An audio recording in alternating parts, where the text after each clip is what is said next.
No fim do século XIX, moradores do Recife podem ser acordados pelo som de pás batendo no chão no meio da madrugada. Quem vai à janela vê homens acorrentados, cercados por soldados com roupas claras de brim, num cortejo que sai do Forte do Brum, perto de onde hoje está a sede da Prefeitura do Recife. O grupo segue até o paiol de armas do Exército, nas proximidades da Lagoa do Araçá, na Imbiribeira.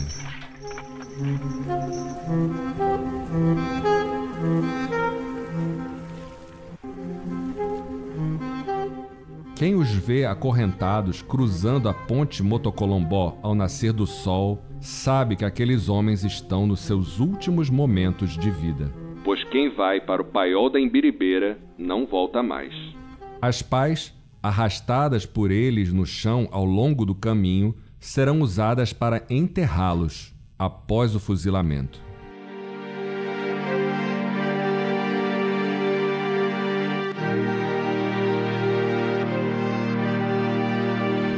Numa daquelas madrugadas sinistras, em novembro de 1893, são 5 as pessoas acorrentadas.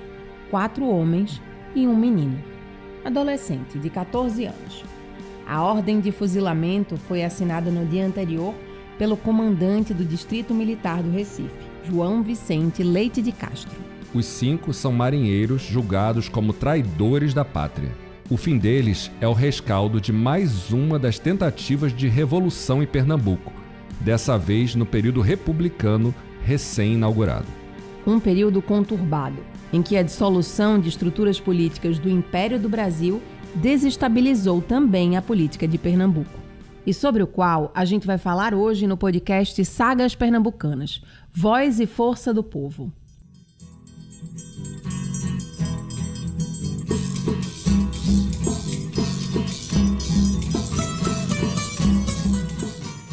Olá, ouvinte! Olá, minha querida amiga Clarissa Falbo. Estamos chegando no 3º episódio da 2ª temporada do Sagas Pernambucanas.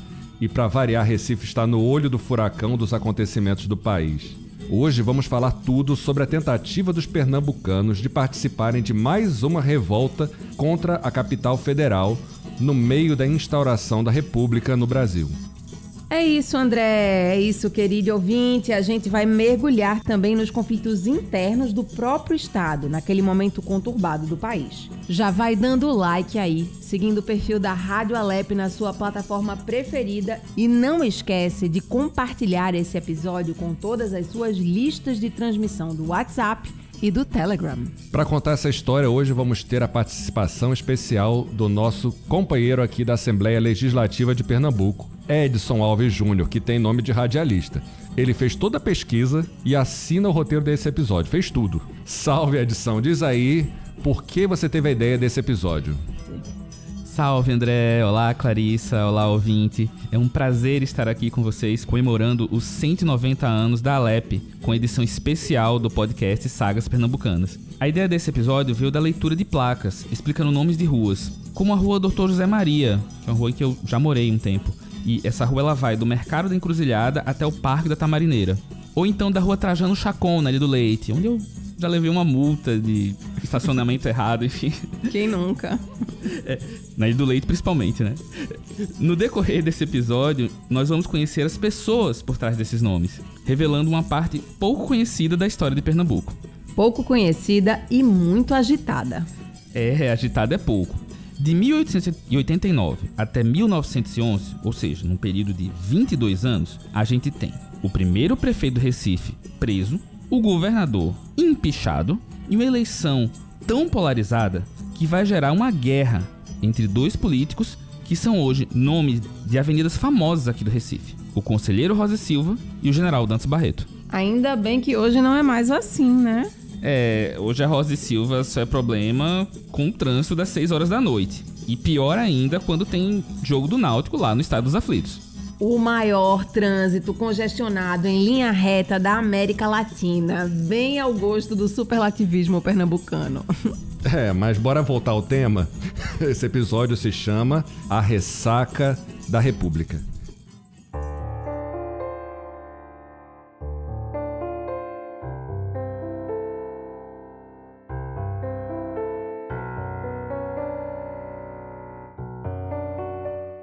primeiro grito de república no Brasil se dá em Olinda, no dia 10 de novembro de 1710, num contexto anterior da Guerra dos Mascates.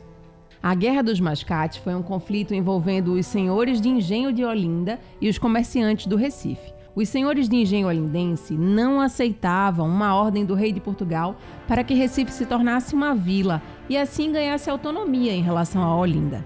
Daí que o líder dos olindenses, Bernardo Vieira de Melo, proclama, em frente ao mercado da Ribeira, que a sua cidade se tornaria uma república, uma cidade-estado nos moldes de Veneza.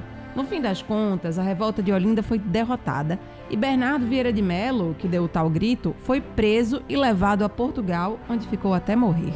O dia 10 de novembro virou feriado municipal em Olinda e também nome do estádio municipal da cidade, que fica no bairro de Rio Doce. Ideias republicanas sempre pautavam, direto ou indiretamente, as revoltas e revoluções pernambucanas. Em 1817, uma república de 75 dias chegou a ser estabelecida em Pernambuco. Mas, novamente, a revolta pernambucana foi derrotada. Dessa vez por tropas enviadas pela família real portuguesa, que na época já estava no Rio de Janeiro, fugindo de Napoleão. Mas quando a República chega de verdade, em 1889, a coisa fica mais complicada do que aqueles ideais sonhados em 1817. Depois da festa, a ressaca foi grande. Diz aí, Edson, o que aconteceu em Pernambuco? Bem, foi o caos. Nos primeiros 30 meses da República, 11 governadores passaram pelo poder em Pernambuco. Caramba, então assim, o cara sentava na cadeira, 3 meses depois, em média, era catapultado pra fora. É, tipo isso. Por trás dessa confusão, havia uma rivalidade entre duas das principais lideranças da época. Um deles é um velho conhecido do episódio anterior do nosso podcast, José Mariano, líder abolicionista ligado ao Clube do Cupim. Vindo de família abastada de proprietários de terra, José Mariano era um antigo aliado de Joaquim Nabuco no Partido Liberal na época do Império. E Mariano também tinha sido deputado da Câmara Federal pelo mesmo partido. Participou da primeira Assembleia Constituinte da República, encerrada no ano de 1891. Em setembro do mesmo ano, por estar presidindo a Câmara dos Vereadores do Recife, ele se tornou o primeiro prefeito da cidade. Assim como a Alep é a casa de Joaquim Nabuco, a Câmara do Recife é a casa de José Mariano. A gente falou mais sobre isso no episódio passado. Já ouviu? Ainda não? Mas menino, corre lá para ouvir. Quando vem a República, José Mariano é um líder já conhecido e popular no Recife. Tinha sido um dos principais líderes dos abolicionistas, mesmo entrando no movimento apenas em 1884, ou seja, só nos últimos anos do período escravocrata. Ele tinha uma base forte de apoio nas classes populares e no comércio do bairro de São José. Após 1889, Mariano se aproxima dos republicanos, mas apoia uma república com regime parlamentarista, com menos centralização na figura do presidente. Do outro lado estava Isidoro Martins Júnior. Nascido em uma família pobre no Cabo de Santo Agostinho, não era filho de fazendeiro, nem contava com apadrinhamento político ou renda para se manter na capital. Isidoro é um positivista radical, abolicionista e republicano. Diferente de Nabuco, que era monarquista, ele defendia uma república centralizada na figura de um presidente, poderoso, mas que fosse eleito e passível de responsabilização, demissão e punição. Lembrando como eram as coisas na época. No Império, o líder do país não poderia nunca ser processado nem punido. Isidoro Martins era o tipo de pessoa que não abria mão de defender suas ideias. Tanto que deixou de receber a láurea do curso de Direito em Recife porque se recusou a jurar perante o altar da Igreja Católica e o trono do imperador. Com isso, só pôde se tornar professor da Faculdade de Direito do Recife após a proclamação da República. Como advogado, atuava para libertar os escravizados e na denúncia de abusos e espancamentos feitos por senhores. Isidoro Martins também defendeu negros libertos que haviam sido torturados pela polícia. Se você passar na rua do Riachuelo, no centro do Recife, pode ver a estátua dele em frente à Faculdade de Direito. Só na República, um intelectual como Isidoro Martins pode ascender politicamente. Só que ele disputava o mesmo eleitorado que José Mariano. Estavam unidos na luta contra a escravidão, mas com a vitória política do abolicionismo, a rivalidade começou a aflorar. Lá em 1888, Isidoro funda o Partido Republicano de Pernambuco, o PRPE. É por esse partido que ele se elege deputado da LEP, em 1892. No entanto, José Mariano não quis entrar no partido de Martim Júnior, e então cria outro partido, o Partido Autonomista.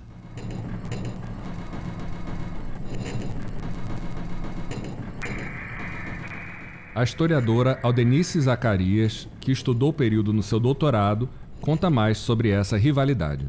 Ambos tinham como fator de ligação terem ligação com a República e com o abolicionismo.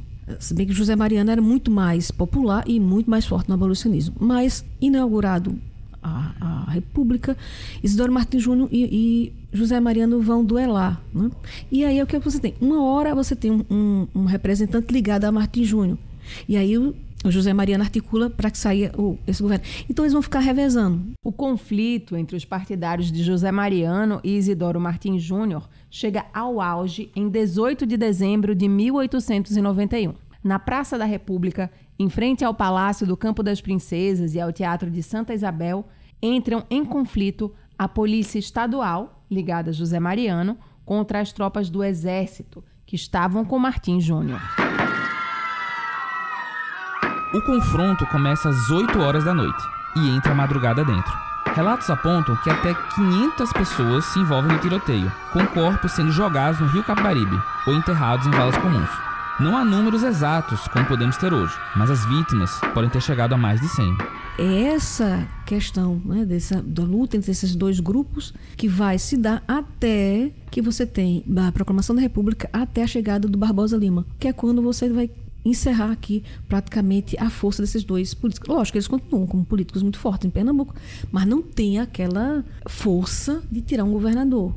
Barbosa Lima, um militar, é eleito governador de forma indireta pela Assembleia Legislativa, em 1892. Mas seu nome, na verdade, foi imposto pelo presidente Floriano Peixoto. A presidência de Floriano Peixoto é cheia de crises, não era para menos. Para começar, ele era um presidente que não havia sido eleito. Assumiu a liderança do Brasil após a renúncia de Deodoro da Fonseca.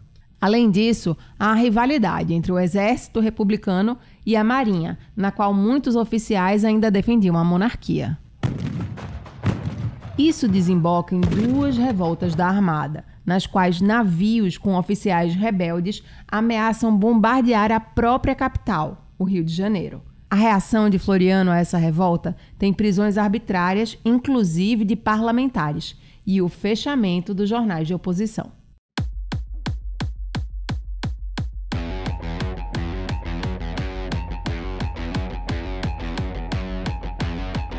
Essa tensão toda chega aqui em Pernambuco, e num momento complicado. A economia do estado está de mal a pior, por conta da quebra da safra da cana, ou seja, uma safra muito menor do que o esperado. O governador Barbosa Lima promete fazer um ajuste fiscal, mas o que ele faz mesmo é comprar armas para a Força Militar Estadual, que no fim das contas fica com um poder bélico maior do que o Exército em Pernambuco. Os grupos opositores ao governador também se armam. O conflito político chega a tal ponto que Barbosa Lima usa o seu poder de governador para cortar o orçamento do Recife e intervir em várias prefeituras. Em resposta, Isidoro Martim Júnior, que era deputado, consegue aprovar no Poder Legislativo o impeachment de Barbosa Lima. É o primeiro processo de impeachment da história do Brasil. Pernambuco, sempre no pioneirismo. Esse impeachment é aprovado tanto na Câmara quanto no Senado estadual. Sim, a gente tinha um Senado estadual na época, como falamos no episódio anterior, né? A nossa LEP adotou o sistema bicameral com a promulgação da Constituição Estadual de 1891. A partir dali, o Legislativo passou a ter duas casas, um Senado, com 15 membros, e uma Câmara dos Deputados, com 30. Esse sistema permanece em vigor até o final do primeiro período republicano, em 1930. Aqui tem informação.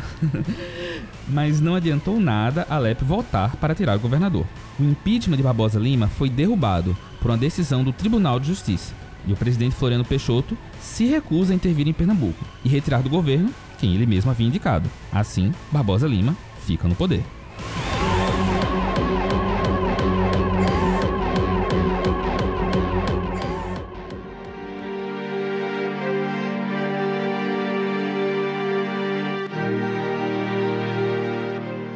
logo após toda essa confusão do impeachment, no meio desse barril de pólvora, José Mariano, aliado de Barbosa Lima nessa época, tenta evocar o passado revolucionário de Pernambuco e se meter na revolta da Armada, no Rio de Janeiro. Já não bastava chapa quente aqui, o cara ainda vai atrás de problema lá no meu Rio de Janeiro. Essa revolta da Armada de lá ocorreu porque generais da Marinha do Rio exigiam um presidente eleito no lugar de Floriano Peixoto. E a Marinha era vista com desconfiança pelo Exército por ser considerada mais ligada à monarquia. Ou seja, tiro, porrada e bomba. Agora conta melhor pra gente, Edson, o que o José Mariano queria fazer no meio desse buruçu. É melhor a gente passar a bola de novo para a professora Aldenice Zacarias. Então ele tenta cooptar Barbosa Lima para o lado, né, daqueles que queriam aderir à revolta da Armada, que chamava de contra-revolução. Mas a ideia de José Mariano era de que fazer o norte, fazer Pernambuco, ser fundamental para a vitória de qualquer um dos lados. Ou seja, dar importância política a Pernambuco. E essa ideia era algo que chama a atenção do Barbosa Lima. Então, não fica muito claro se ele aceita participar desse plano para conhecer melhor os planos de José Mariano ou porque realmente ele concordava com as ideias de Mariano.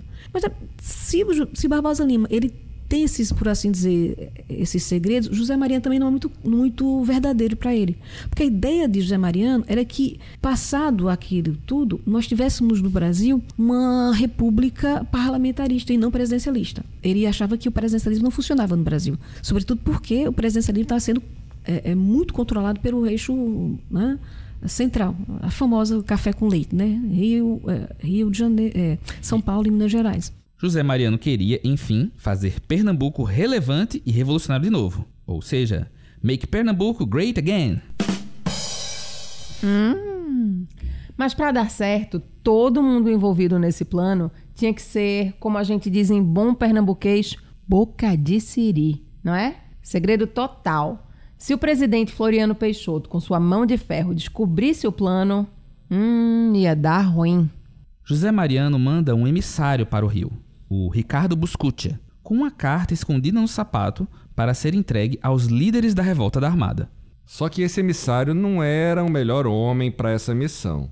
Ao invés de boca de siri, ele era boca de sacola, como vocês dizem aqui. Não era o tipo de pessoa que você devia escolher para guardar um segredo. O navio dele tinha uma parada em Salvador. E lá, Ricardinho tomou uns vinhos a mais, ficou mais soltinho. Mas e tu, homem, vai ficar todo quieto aí a noite toda? Tá fazendo o que aqui nesse navio? Conta pra gente, pô. Rapaz, me deixa, porque se eu falar o que eu tenho nesse sapato, é capaz de vocês aqui me jogarem da tábua pra nadar com os tubarões. Para com isso, aqui todo mundo é amigo, ninguém vai nem lembrar amanhã do que você vai falar. Pode confiar. E nosso Ricardinho Bocão acaba revelando a história toda para quem tivesse na mesa. X9 involuntário, sei não. Tá bom. O língua solta. Ele não vira jantar de tubarão, mas o segredo chega rapidinho no Rio de Janeiro.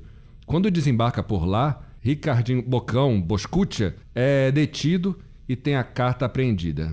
Aí deu ruim para José Mariano e sua turma. Até porque a lealdade do governador Barbosa Lima está, acima de tudo, com o presidente Floriano Peixoto, um militar como ele.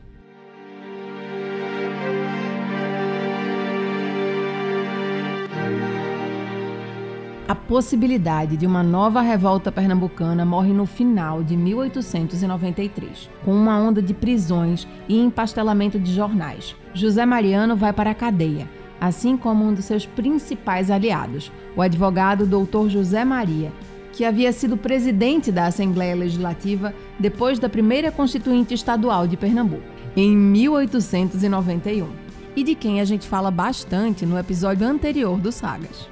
Depois de passar os primeiros dias de prisão no Forte do Brum, no Recife, José Mariano é levado ao Rio de Janeiro. Lá é jogado nos subterrâneos da Ilha das Cobras, num cárcere escuro, infecto e úmido, sem direito a banho de sol. A Ilha das Cobras fica na região portuária, perto do centro do Rio de Janeiro, e até hoje é uma das principais sedes da Marinha do Brasil. Foi lá que Tiradentes ficou preso no século XVIII, antes de ser executado. José Mariano só consegue sair de lá após fazer greve de fome, quando é transferido para uma prisão, digamos, menos pior, no Forte do Castelo, ainda na capital federal.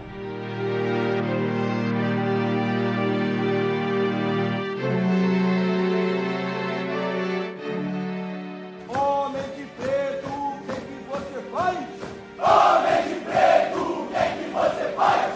Eu faço coisa que assusta o Satanás. Eu faço coisa que assusta o Satanás. Para ajudar na repressão em Pernambuco, Floriano manda um grupo militar com sangue nos olhos, o Batalhão Tiradentes. Esse nome eu acho uma certa ironia histórica, né? Esse grupo é composto por voluntários civis que são muitas vezes fanáticos florianistas, vindos do Rio de Janeiro, do Pará e do Rio Grande do Sul. A missão deles é delatar, prender, espionar e até assassinar, fazendo o serviço sujo que era visto como baixo demais pelo exército regular. Mesmo quem, porventura, queira denunciar os desmandos do Batalhão Tiradentes, corre o risco de ser preso e torturado por eles. Aqui a gente volta para a história do início do episódio. São os soldados do Batalhão Tiradentes que levam os fuzilados da Imbiribeira. Enquanto lideranças políticas importantes vão para a prisão, os marinheiros que aderiram à revolta são condenados à morte e executados lá na Imbiribeira. Os 4 citados no início eram tripulantes do navio Parnaíba. A acusação contra eles é de terem vindo ao Recife para sabotar os navios que o governo federal havia comprado dos Estados Unidos. Um ano depois, em 1894, outro insurgente quase consegue escapar da morte. O sargento Silvino de Macedo havia sido baleado no rosto e preso na primeira revolta da Armada, no Rio de Janeiro. Quando ele sai da prisão, decide fugir para os Estados Unidos, mas, numa parada do navio no Recife, Macedo resolve desembarcar para comprar um presente para a filha de um amigo. Ou pelo menos é isso que ele conta, quando ele é preso após ser reconhecido por um dos integrantes do famigerado Batalhão Tiradentes. Silvino de Macedo recusa a proposta de entregar qualquer plano de seu grupo. Nem pede clemência a Floriano Peixoto, como sugerem os chefes militares que o interrogam. Sua resposta: Sou oficial da Marinha da Revolta e espero ser julgado e fuzilado pelo general no cumprimento de seu dever. É a mesma coisa que eu faria se no seu lugar estivesse. Cabuloso, hein? Usando o testemunho da época, podemos fazer aqui uma espécie de audiodescrição do rosto do sargento Silvino. Então você pode imaginar essas falas dele vindas de um homem moreno, baixinho e franzino, de 35 anos, com o rosto sem barba, marcado de cicatrizes de varíola, e olhos pequenos, brilhantes e cheios de energia. Ao ser informado da posição de Silvino de Macedo, o presidente Floriano Peixoto ordena sua execução. Na hora de ser fuzilado, o sargento grita: Direto no coração! Fogo! O caso de Silvino de Macedo é acompanhado de perto pela população. Anos após sua morte, ele e outros executados recebem homenagens prestadas pelos moradores da Imbiribeira. Eles passam a pendurar um lampião num galho de mangueira, ao lado do paiol onde ocorreram as execuções, e acendiam uma vela em intenção à alma de Silvino de Macedo.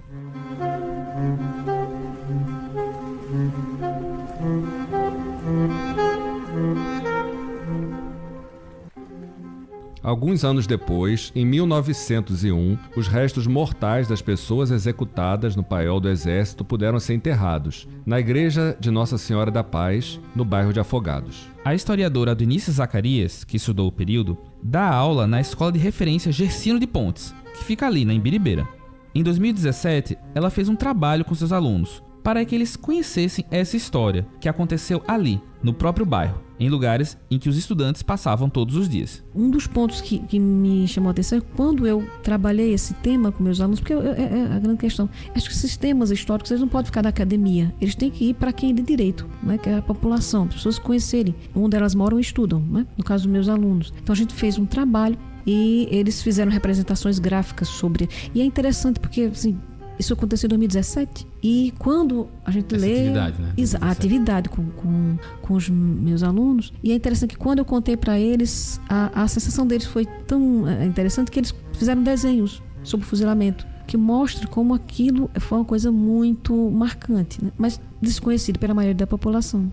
Enquanto José Mariano e seus aliados são presos, Isidoro Martins apoia a repressão feita por Barbosa Lima. Mas depois, a repressão política também atinge o grupo de Martins Júnior. Não adiantou nada ele ter sido chefe da polícia de Barbosa Lima por 2 meses. Quando Isidoro deixa de apoiar o governo estadual, também vira alvo. O clima de perseguição contra a oposição culmina na morte do Dr. José Maria, o advogado e ex-presidente da Alep, que era braço direito de José Mariano.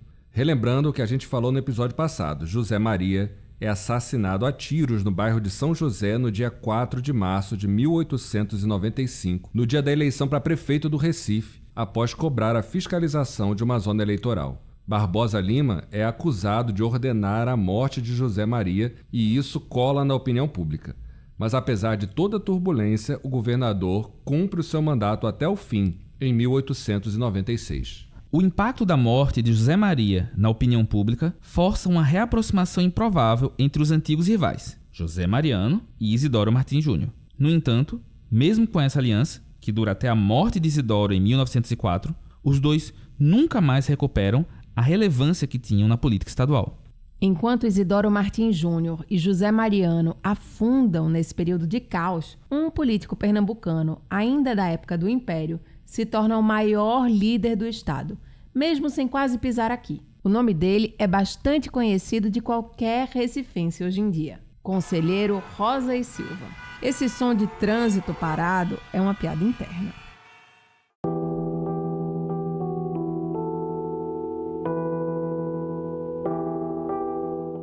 Francisco de Assis Rosa e Silva era filho de um rico comerciante português. Era o que a gente chamaria hoje de Nepo Baby, mas talvez Nepo Baby demais, até para os padrões do final do século XIX. Seu pai, Albino Silva, não agia apenas para conseguir cargos públicos para os filhos, mas indicava também quem ia trabalhar no mesmo departamento deles, para garantir, entre aspas, um ambiente de trabalho favorável.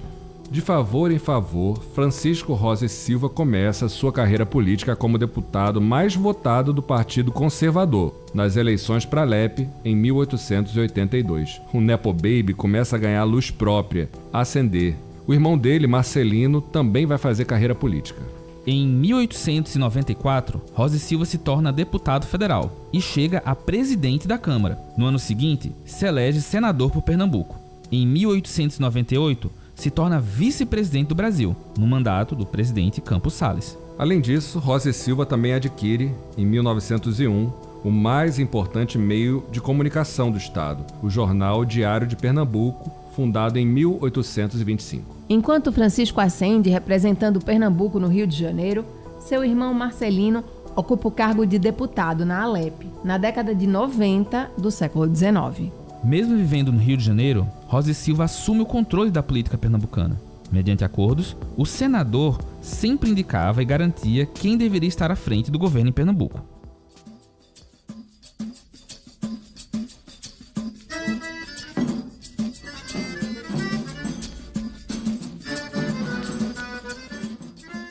Mas enquanto Rosa e Silva, como político, sobe cada vez mais alto na República Oligárquica, Pernambuco vive um período de decadência. O motor da economia do estado, a plantação da cana-de-açúcar, segue perdendo força, agravando uma crise que já vem desde a metade do século XIX.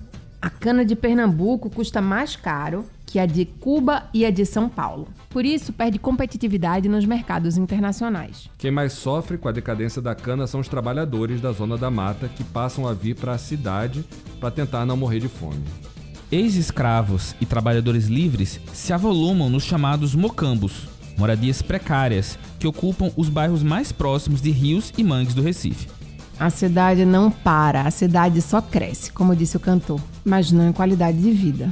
Segundo o médico Otávio de Freitas, em Recife você morria mais do que em Bombaim. Bombaim é uma cidade, né, com muitas complicações, hoje ainda imagina naquele período. Então, ele fez um levantamento, em 50 anos ele conseguiu catalogar 103 epidemias em Pernambuco. Em Recife foram consideradas uma cidade, se você vê nos desenhos, né, nas charges, uma cidade muito suja, muito mal cheirosa. Né?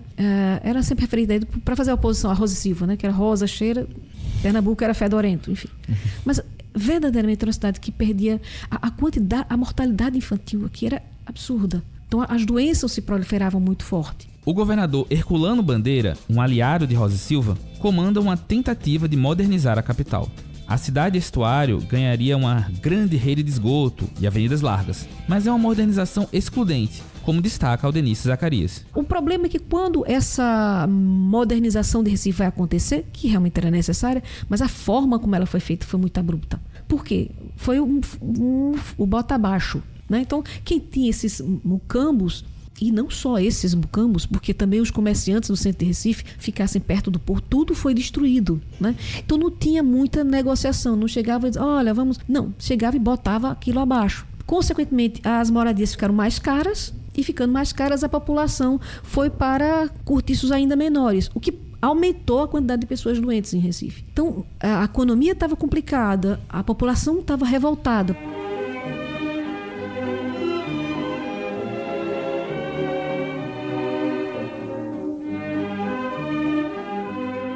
Rosa e Silva comanda a política pernambucana nessa época, mas mal coloca os pés em Pernambuco. Ele mora na capital, no Rio de Janeiro, mas passa longas temporadas na cidade que mais ama, que é Paris. E isso é uma coisa interessante, porque nunca se perdoou uma declaração dele de que preferia Rio de Janeiro e Paris, preferia ficar lá do que ficar em Recife. Então, isso nunca foi perdoado de Rosa e Silva. Numa charge do jornal carioca O Malho, em agosto de 1911, se diz que, enquanto Pernambuco apresenta uma cena degradante e miserável, Rosa e Silva vive em Paris, como brasileiro e pernambucano, pândego e milionário. Pândego, adoro essa palavra. É o que dizia a oposição. Tá certo, entre Paris e Rio de Janeiro, com algumas paradas no Recife, o conselheiro Rosa e Silva se torna uma figura de destaque na política nacional. Ele defende um poder legislativo mais forte e, assim como José Mariano, considera ideal o sistema parlamentarista. Com o destaque todo que ele tem no Senado, Rosa e Silva acaba tomando a frente de uma grande reforma eleitoral, que é um calcanhar de Aquiles do sistema político brasileiro. A República tinha acabado com o voto censitário, ou seja, a exigência de determinada renda para ter o direito de votar. Mas o voto ainda está longe de ser universal. Analfabetos e mulheres ainda são excluídos. E o processo eleitoral é passível de interferência política em vários níveis. Ainda havia muito que organizar nas eleições no início do século XX. Não existia uma estrutura nacional, como existe hoje no TSE, o Tribunal Superior Eleitoral, para organizar as disputas. Para se ter uma ideia, para alguém conseguir votar, era necessário ter 3 diferentes títulos de eleitor. Um para eleição federal, outra para estadual e mais uma para municipal. Mas o principal ponto é o quanto as eleições eram cartas marcadas. Por exemplo, sessões eleitorais podiam ser instaladas em locais particulares, como a casa grande de uma fazenda. Como alguém podia votar contra o interesse de um senhor de engenho dentro da propriedade dele. Além disso, a eleição para o legislativo não era proporcional. Apenas os que tinham mais votos entravam, o que deixava as minorias praticamente sem representação no parlamento. Se você for nerd de política e quiser entender mais disso, pesquisa aí no Google com quantos votos se faz um deputado. Aí você deve encontrar um material que a LEP produziu antes das eleições de 2022, em que a gente explica como toda essa questão da eleição proporcional funciona e como esse sistema é importante para as minorias chegarem ao parlamento. Vamos botar o link na descrição do episódio. Com todo esse contexto que tinha na época, sem existir o sistema de eleição proporcional, muita gente nem tentava se mobilizar para ser oposição.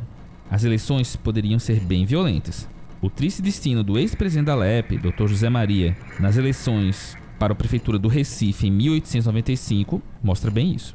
Essa situação causa mal-estar na época, pois a legitimidade do sistema político fica em xeque quando as eleições não são confiáveis. Na abertura do ano legislativo de 1903, o presidente Rodrigues Alves lê na sua mensagem ao Congresso Nacional: É uma grande responsabilidade atender ao reclamo geral do país para que o voto se manifeste, se apure e se verifique sem atropelos, conluios ou injustiça. Como senador por Pernambuco, Rosa e Silva toma a frente desse debate. Ele é relator da grande reforma eleitoral feita em 1904. Ele consegue alguns avanços, como um título de eleitor unificado e, pela primeira vez, a presença do Poder Judiciário no alistamento eleitoral, ou seja, na fiscalização dos títulos de eleitores. Rosa e Silva atua para criar mecanismos para aumentar a representação das minorias no parlamento. Apesar dos avanços, o texto final da lei ainda mantém vícios no sistema eleitoral da época, como a existência de uma comissão de parlamentares que decide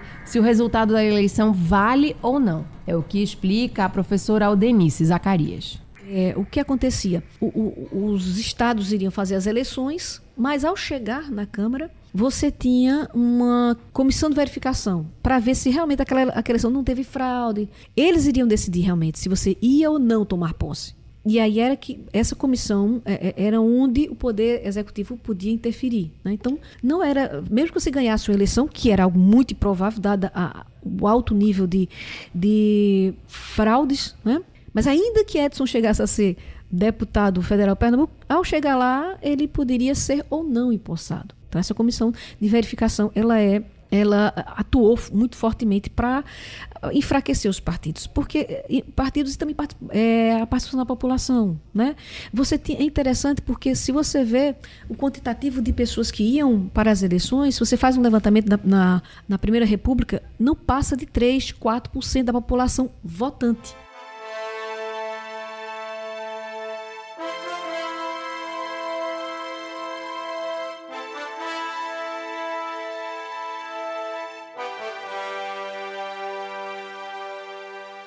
Se o sistema eleitoral tem alguma melhora, ainda sofre com a falta de legitimidade. No final da primeira década do século XX, uma série de insatisfações se acumulam na sociedade contra o domínio oligárquico que Rosa e Silva representa.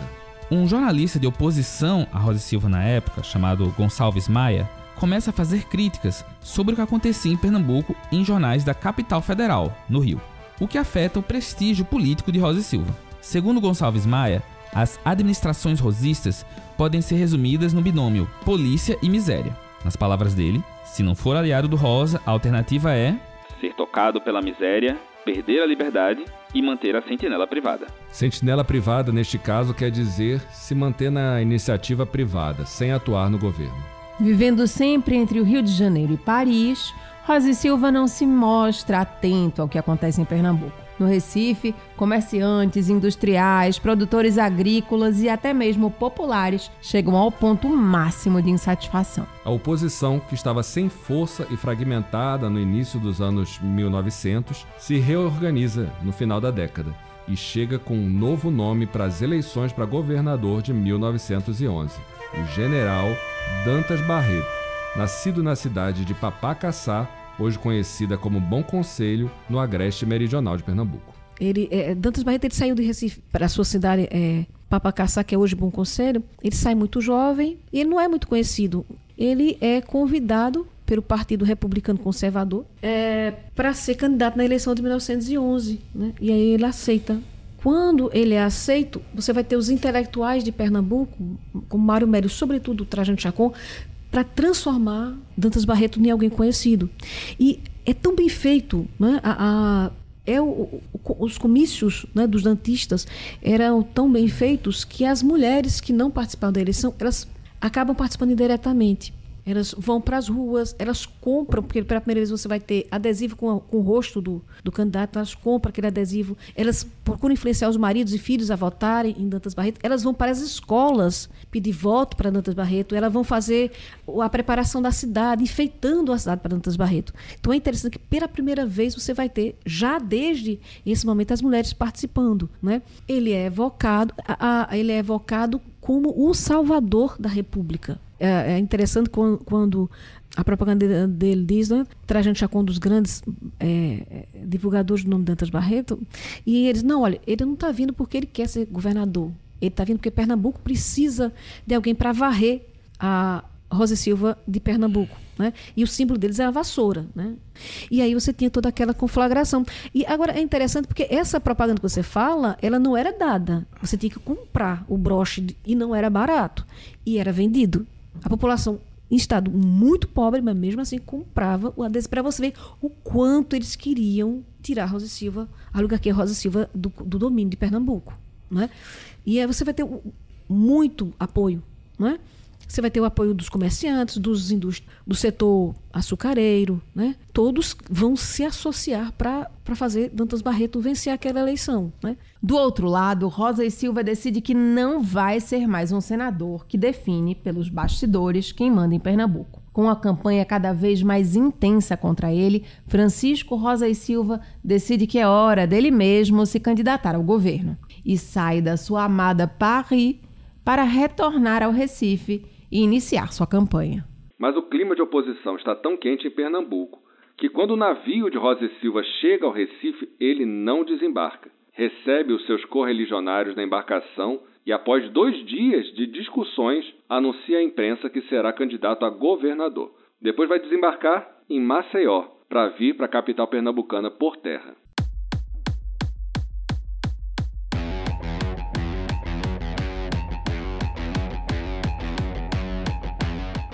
Como explicou a Aldenice, não era só uma campanha, mas uma mobilização, e que fica cada vez mais tensa.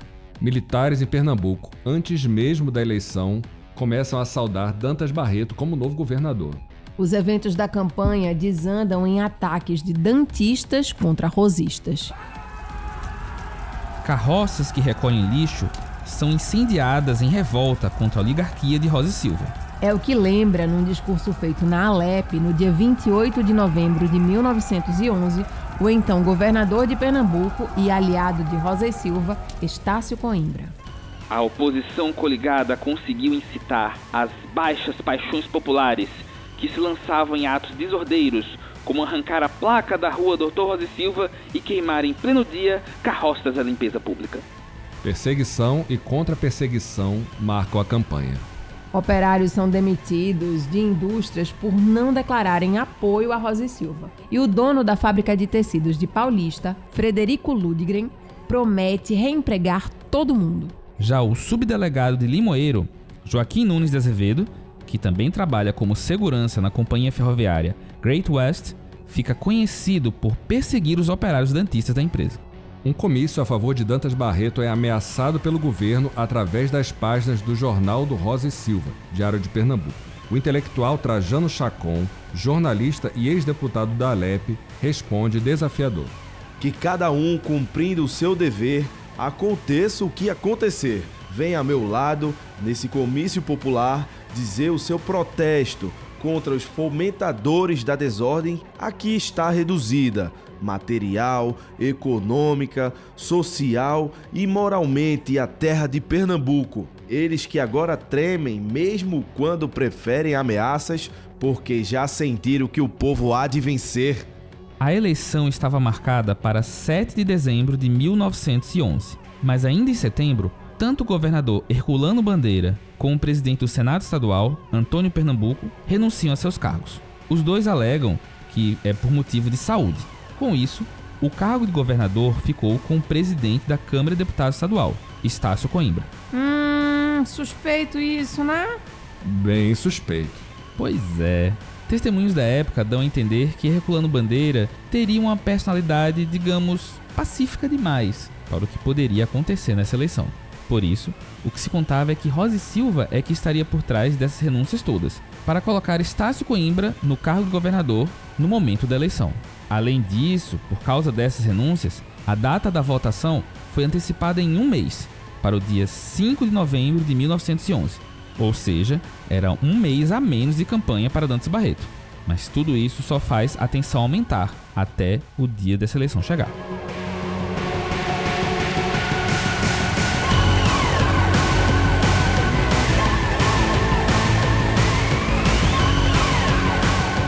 E quando chega o dia dessa eleição, bem, começa o caos.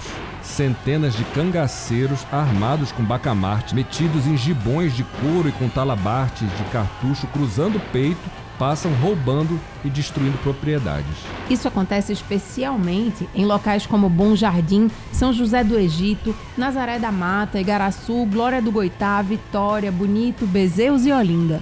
Oposição e governo se acusam mutuamente de terem sido responsáveis pela contratação desses cangaceiros. Um grupo de senhoras do Recife posa para uma foto empunhando bacamartes. Elas não podem votar, mas estão dispostas a defender suas casas contra os cangaceiros que teriam sido trazidos por Rosa e Silva.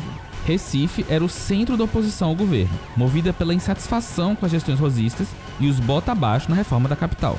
Ambos os lados em disputa cometem violência nas sessões eleitorais da capital e do interior. Na cidade de Bom Conselho, que apoia Rosa e Silva, 200 aliados de Dantas Barreto atacam com tiros e bombas as sessões eleitorais, deixando mortos e feridos por toda a cidade. Por lá nem houve apuração.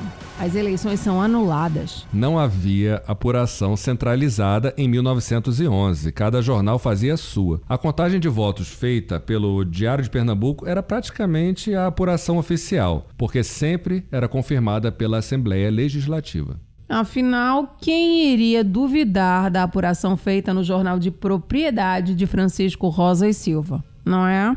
Mas naquela eleição, outras entidades fazem a sua própria apuração. O Partido Republicano Conservador, que era o partido do Dantas Barreto, faz sua contagem de votos junto com organizações que estavam mobilizadas contra Rosa e Silva, que eram a Liga do Comércio do Recife e o jornal A Província. Nenhum dos lados admitia a possibilidade de perder a eleição, e nenhuma eleição da época transcorria com lisura. A receita para o desastre estava pronta. Centenas de pessoas vão para a frente da sede dos jornais para tentar saber quem ganhou a eleição. Mas os números não batem. Quem lê o jornal da situação vê a seguinte notícia: vitória de Rosa e Silva com 21.600 votos contra 19.500 de Dantas Barreto. Mas já quem lê o jornal da oposição é informado do seguinte: Dantas Barreto foi o ganhador com quase 15 mil votos contra 8.800 de Rosa e Silva. Na cidade do Recife, Dantas Barreto alcança a maioria dos votos segundo todas as apurações. E os recifenses não aceitam a derrota que o Diário de Pernambuco anuncia. E começam os ataques ao jornal e a todas as instituições ligadas a Rosa e Silva e seu grupo político. A edição comemorativa dos 86 anos do Diário de Pernambuco, que tem uma foto de Francisco Rosa e Silva na capa, é toda destruída pelos revoltosos. Enquanto a sede do jornal é atacada, atiradores se escondem dentro do prédio do Diário e disparam contra as pessoas lá embaixo. Os dirigentes do Diário abandonam seus postos, deixando para trás um jornalista de 19 anos chamado Assis Chateaubriand. Esse jovem se tornaria, décadas depois, dono não só do Diário de Pernambuco, como de um império da comunicação, que incluía o primeiro canal de TV brasileiro, a TV Tupi. O jovem jornalista, armado com uma pistola, ainda tenta fazer o jornal circular, mas é impedido pela revolta contra o veículo do conselheiro Rosa e Silva. A revolta contra o resultado anunciado pelos meios governistas ainda piora. Os quartéis da polícia são invadidos e o arsenal dos agentes de segurança, que havia sido aumentado poucos anos antes, passa a ser usado contra o governo. Para tentar reagir, o governador Estácio Coimbra nomeia Eupídio Figueira para comandar as forças policiais do estado. Em sua primeira ação, ele ordena que os soldados saiam dos quartéis, armados de sabres e carabinas, com permissão para disparar contra qualquer um. Os conflitos aumentam. No dia 10 de novembro de 1911, o Palácio do Campo das Princesas recebe um ataque da bateria de artilharia que estava no Cais do Apolo. São os militares federais que estavam estacionados no Recife e aderem à revolta. O ataque danifica a biblioteca, a casa do mordomo, os salões de despacho e a recepção do primeiro andar do palácio. O efetivo policial, que ainda era leal ao governo, é lançado ao sacrifício para tentar manter a ordem. Quando os policiais governistas se deslocam pela Ponte de Ferro, são surpreendidos por tiros, vindos de embarcações postas no rio Capibaribe. Os corpos dos soldados mortos ficam pelo chão e não são recolhidos. Segundo relata o governador Estácio Coimbra, a Alep, alguns dias depois... Os cadáveres dos soldados e polícia sofriam do populacho desenfreados e cruéis ultrajes, ou total indiferença. Enquanto os policiais vindos das classes pobres são mortos e têm os corpos abandonados nas ruas, o mesmo tratamento não é dispensado aos que possuíam melhor condição social ou política. Esses são capturados e conduzidos à detenção provisória.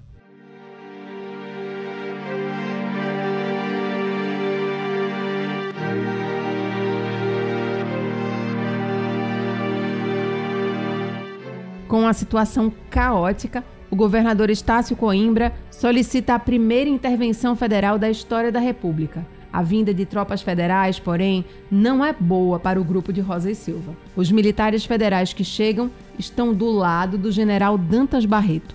O governador Estácio Coimbra e 29 dos 42 deputados e senadores estaduais fogem do Recife. Cabe aos parlamentares que ficaram na capital pernambucana dar a palavra final sobre o resultado da eleição para governador, conforme a legislação da época. No dia 16 de dezembro de 1911, o Palácio da Alep, na Rua da Aurora, está com as suas galerias lotadas de partidários de Dantas Barreto. Nas ruas, tropas federais fazem guarda no lugar da polícia. Integrando a Comissão de Verificação de Votos, os legisladores anulam sessões eleitorais dos municípios de Bom Jardim, Lagoa do Carmo, Nazaré, Timbaúba, São Lourenço, Glória do Goitá, Palmares, Simbres, Tacaratu e Exu, e todos os votos de Águas Belas. Após essas anulações, Dantas Barreto tem 19.523 votos contra 18.359 votos de Rosa e Silva. Dantas Barreto! Viva! Dantas Barreto! Aldenice Zacarias comenta a situação em que a Alep ficou após o conflito e como a crise em Pernambuco influenciou reformas nas eleições brasileiras que ocorreram depois. Até hoje ninguém sabe quem foi o resultado da eleição. Né? A Assembleia Legislativa ela dá a vitória a Dantas Barreto porque ela é coagida a fazer isso. Né? Tinha homens armados dentro e fora da Alep. Então não tinha como se dar outro resultado a não ser a vitória de Dantas Barreto. Mas aquele horror que foi, né? Hermes da Fonseca vai fazer um pronunciamento exclusivo sobre o que aconteceu em Pernambuco e daquele horror. Né? Então era a prova de que alguma coisa tinha que minimamente melhorar no sistema de votações, né? da República. É o que acontece em 1916, que pelo menos o alistamento eles cedem para o Poder Judiciário. O Judiciário consegue esse ponto, mas realmente a gente só vai ter uma melhoria efetiva em 1932, né? com Vargas. Né? Quando Getúlio Vargas vai fazer o Código Eleitoral, né? É aí que nós começamos a ter uma justiça eleitoral nos moldes do que a gente via já em outros países, como a Espanha, Inglaterra, enfim. Então a gente passa a ter uma justiça eleitoral. Ainda há casos na República de acusações de fraude, mas muito menores. O momento era de festa para os apoiadores do general que iria salvar Pernambuco da oligarquia de Rosa e Silva. Mas logo Dantas Barreto vai decepcionar seus apoiadores.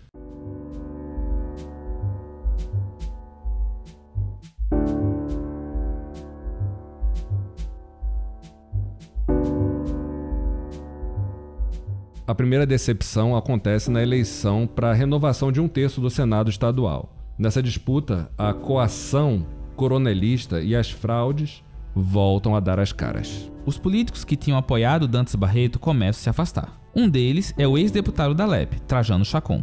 Antes da eleição, ele ajudou Dantas Barreto a ser conhecido nos jornais e chegou a ser nomeado delegado de polícia quando o novo governo assumiu.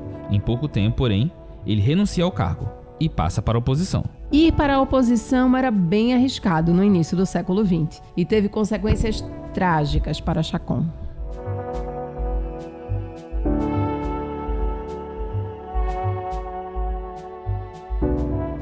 No dia 11 de agosto de 1913, logo após sair de uma festa pelos 86 anos da Faculdade de Direito do Recife, Trajano Chacon é cercado na Rua da Imperatriz por 5 homens que o derrubam no chão e o espancam com pedaços de pau e canos de ferro. Trajano Chacon tem um revólver no bolso, mas é surpreendido e não consegue se defender. Ele implora por misericórdia, mas não é atendido. Alerta de gatilho. Ao contrário, batem na cabeça de Chacon até ele parar de falar. Trajano Chacon é deixado inconsciente e com a cabeça ensanguentada na frente do prédio de número 36 da Rua da Imperatriz. Ele ainda é levado para a casa do seu irmão, o médico Augusto Chacon, na Rua Nova. Já era 1h da madrugada. Apesar dos esforços possíveis para a medicina da época, Trajano Chacon não resiste. Os culpados pelo crime bárbaro, como descreve a imprensa da época, são identificados como policiais à paisana, liderados pelo coronel Francisco Melo, comandante da própria Polícia Fardada de Pernambuco. Isso aponta para um assassinato político, orquestrado pelo próprio Estado. Mais chocante ainda, os responsáveis por esse crime são absolvidos em março de 1914, numa decisão que causa revolta dentro e fora de Pernambuco. Afinal, Trajano Chacon era um intelectual reconhecido nacionalmente. A impunidade reforça a ideia de um sanguinário domínio, como diziam os críticos de Dantas Barreto, e a ausência de um judiciário autônomo e apartidário na época. As consequências do assassinato de Trajano Chacon são profundas para a administração dantista. Essa morte catalisa um desgaste político significativo. Figuras públicas que antes apoiavam Dantas Barreto, revoltadas com o crime e a impunidade, passam a explorar as circunstâncias da morte de Trajano na imprensa, distanciando-se do governo. A imprensa do Rio de Janeiro, por sua vez, anuncia que Pernambuco está novamente à espera de um gênio que venha libertá-lo do sanguinário domínio de Dantas Barreto. Mas, apesar de toda a crítica da oposição, Dantas Barreto completou seu mandato. Mas o desgaste do general faz com que seus ex-aliados se unam ao deputado federal Manuel Borba. Borba é indicado pela bancada federal para se candidatar ao governo do estado e vence a eleição seguinte para suceder o general Dantas Barreto. Manuel Borba também dá o nome de uma conhecida rua no bairro da Boa Vista. Assim encaminhamos para a conclusão do nosso episódio sobre o início do período republicano em Pernambuco. Mas vamos lembrar de outro episódio dramático envolvendo eleições no estado. É que teve outra eleição para governador que teve o resultado questionado pelo candidato derrotado. A de 1922, Eduardo de Lima Castro questiona a vitória de José Henrique Carneiro da Cunha. Mas o desfecho de 22 não é tão violento quanto o que ocorreu em 1911. Por medo que um novo conflito ocorresse e mais uma vez houvesse uma intervenção federal em Pernambuco, os dois candidatos decidem renunciar à disputa. E, então, Sérgio Loreto é que é nomeado governador.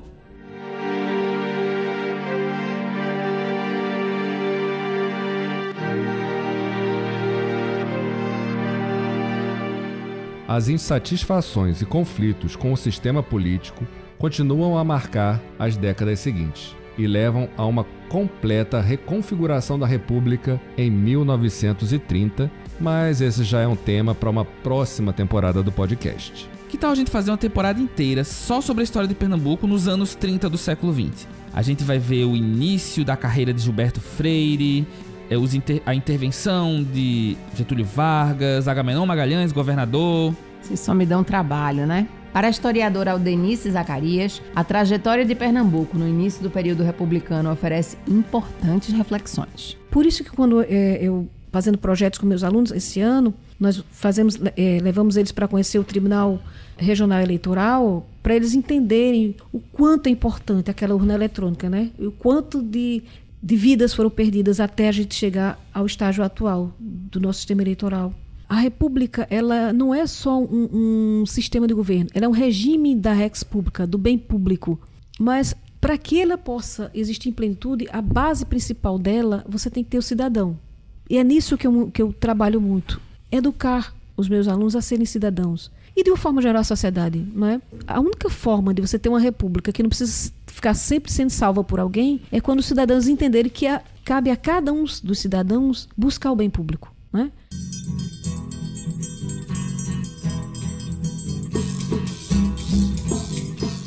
É assim, deixando você cheio de ideias novas sobre a República, que a gente termina esse episódio do nosso podcast. Você nunca mais vai pegar um trânsitozinho na Rosa e Silva ou comprar uma capinha de celular na Dantas Barreto como fazia antes. Já pode puxar esse assunto na próxima festa de família. Você já ouviu falar da guerra do Rosa e Silva com Dantas Barreto? Ah, aproveita e recomenda o Sagas Pernambucanas. Entra aí no Zap, manda o link pra todo mundo. Curte, comenta, compartilha, avalia com 5 estrelas, aquilo tudo que você já sabe. E agora vamos aos agradecimentos. As principais fontes da pesquisa desse episódio foram as teses de doutorado de Aldenice Zacarias, nossa entrevistada, e de Flávia Bruna Ribeiro da Silva Braga.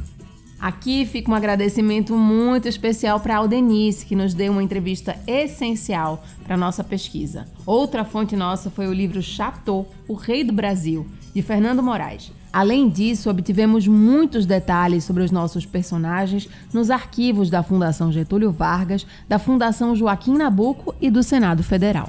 Outra referência foi o livro A Velha Usina, de Robert Levine, um norte-americano que estudou a situação de Pernambuco no início do século XX. Um agradecimento especial para a nossa ex-estagiária Maria Luísa Montarroios, que ajudou na pesquisa desse livro. Por fim, a gente se despede aqui de Edson, o homem que deu sangue na pesquisa e no roteiro desse episódio. Tudo porque passou na rua José Maria e se perguntou quem foi esse cara. Valeu demais, Edson. Mas a gente não vai se despedir, né? É só um até loguinho até a próxima temporada. Gratidão, Edson. Eu que agradeço. Tchau, pessoal. Até a próxima temporada. A você que nos ouve, mais uma vez, obrigado. Até a próxima. Esperamos você no próximo episódio do Sagas para conhecer a história de Adalgisa Cavalcante, a primeira mulher a ser eleita deputada estadual em Pernambuco e de outras divas da política pernambucana. Tchau!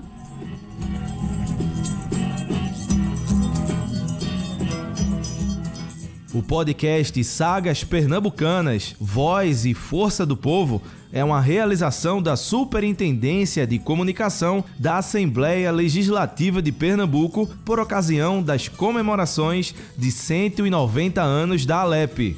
A coordenação do projeto é de André Zahar. A apresentação é de Clarissa Falbo e André Zahar. O roteiro deste episódio é de Edson Alves de Assis Júnior. A edição de som e a sonorização é de Vinícius Costa e Danilo Cavalcante, que também participa das dramatizações. Davi Nascimento é responsável pela trilha sonora. Na trilha complementar, usamos faixas da plataforma Mob Grátis. E a identidade visual é de João Pinheiro. A pesquisa deste projeto teve o apoio da Biblioteca da ALEP e da Superintendência de Preservação do Patrimônio Histórico do Legislativo. A trilha sonora desta edição usou trechos das músicas Am I Dreaming or I'm Living in My Dream, de DJ Zeca, A Cidade de Chico Sainz em Nação Zumbi, Sous les Pentes de Paris, de Lucienne de Lille e Explosives de Mounts, de Slipdor. Na vinheta, usamos o trecho da música Cantiga Brava, de Geraldo Vandré. Este programa e produções da Rádio ALEP podem ser acessadas pelo site www.alep.pe.gov.br e nas plataformas de podcast Spotify, Deezer, Amazon Music e outras. Sagas Pernambucanas, a história de Pernambuco como você nunca ouviu.